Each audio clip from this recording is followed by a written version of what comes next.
Jau rytoj, penktadienį, sausio 16 dieną, jūsų laukia vienintelio Panevėžio rajono laikraščio Tėvynė numeris. Kaip ir kiekvieną savaitę, skaitytojai Tėvynėje ras aktualių straipsnių, nuotaikingų istorijų, laisvalaikio skaitinių ir kitos naudingos informacijos.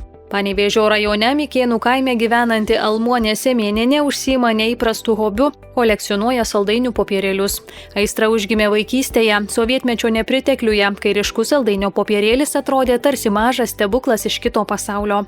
Gausus snygis ir sudėtingos eismo sąlygos tapo tikrų išbandymų ir atskleidė žmonių solidarumą. Tėvynėje pasakojimas apie Paistrio gyventoją Kęstutį Gražį, kuris nuo ankstyvo ryto padėjo kaimynams, traukė užklimpusius automobilius, maršrutinius autobusus ir skubėjo į pagalbą tiems, kam jos labiausiai reikėjo. Skaitytojai Tėvynėje sužinos, kodėl dalis ugdymo įstaigų maisto tiekėjus renkasi konkurso būdu, o kitos samdo savo darbuotojus, su kokiais iššūkiais susiduriama ir kokie pažeidimai fiksuojami patikrinimų metu. Straipsnėje mokyklų vadovų asociacijų atstovų ir specialistų komentarai.